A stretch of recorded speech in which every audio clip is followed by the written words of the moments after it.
আসসালামু আলাইকুম, সবাই কেমন আছেন? তো এই তো বরবটি একটা ভাজির রেসিপি নিয়ে চলে আসলাম তাদের মাঝে। তো বরবটিগুলো খুব সুন্দর ছিল, টাটকা ফ্রেশ ছিল। আমি কেটে রেখেছিলাম যেদিন বাজারে গিয়েছিলাম, সেদিন এনে আগে কেটে রেখেছি, রেডি করে রেখেছি। আর আম্মা শুধু সুন্দর করে ধুয়ে রেখেছিল, আলু চিকন করে কেটে দিয়েছে, বেগুন কেটে দিয়েছে, আর এদিকে পেঁয়াজ কাঁচামরিচ সবগুলো।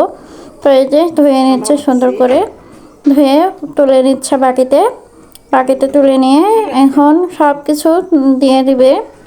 এই যে বরবটি আলু বেগুন সবগুলো এক জায়গায় করেছে, এক জায়গায় করে সুন্দর করে মেখে নেবে। এই যে কেটে দিচ্ছে, কাঁচামরিচ কেটে দিচ্ছে এখন।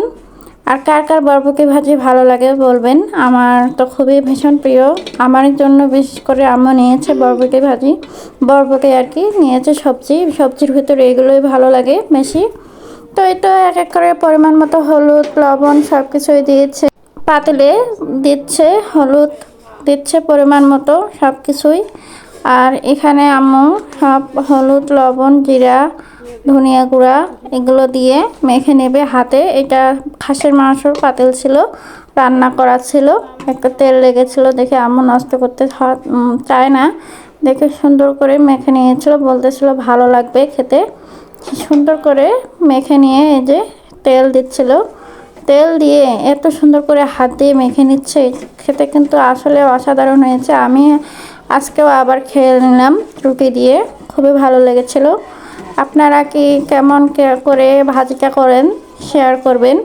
আমরা এভাবেই করে থাকি। আর আমি যদি একা একা রান্না করতাম তাহলে আমি একটু গাজর দিতাম, আরও অনেক কিছু সবজি দিতাম, দিয়ে মিক্সড করে রান্না করতাম। আসলে খুবই ভালো লাগে এরকম সবজি রান্না করতে, আর খেতেও কিন্তু ভীষণ মজাদার, আর গরম ভাতের সাথে আর রুটির সাথে। তো এটা পাতিল থেকে আম্মু এখন প্রেসার কুকারে দেবে, সহজ, তাহলে তাড়াতাড়ি হবে সহজেই। প্রেসার কুকারে দিলে সিদ্ধটা হবে সুন্দর হবে, ভাজিটাও সুন্দর হবে।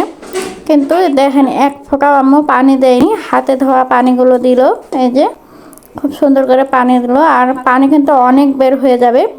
এখন আমি বড় ভিডিও দিচ্ছি, আর আপনারা বলতেছেন কেন বড় ভিডিও দিচ্ছেন আপু? যে বড় ভিডিও দিতেই হবে, বড় ভিডিও না দিলে হবে না, ছোট ছোট রিলস আকারে দিলেও বড় ভিডিও দিতেই হবে। তো এই তো সুন্দর করে আমরা প্রেসার কুকারে তুলে দিলে, যে একটা সিটি দিয়ে দিছে, আরও 2-3টা সিটি দিলে হয়ে যাবে। তো এই তো প্রেসার কুকারে হয়ে গেছে, এখন নামিয়ে নিয়েছি। এখন নামিয়ে নেইনি, এখনও দেখতেছি হয়েছে কিনা, পানি বের হয়েছিল অনেক। তো এই তো আবার ফ্রাই প্যানে এখন আম্মু দিয়ে দিল, ফ্রাই প্যানে একটু হোক, পানিটা শুকিয়ে গেলে তারপরে ভাজিটি এখন বাটিতে তুলে নেবে। তো বরবটি ভাজি প্রায় হয়ে এসেছে। তো আমার ভাজি রেসিপি কেমন লাগলো জানাবেন, বরবটি রেসিপিটা। তো বরবটি খুবই ভালো লাগে, খুবই একটা ভালো জিনিস, মানে সবজি খাওয়া কিন্তু খুবই ভালো উপকার। আর যারা বাচ্চারা যে খেতে পারে না অন্য রকম করে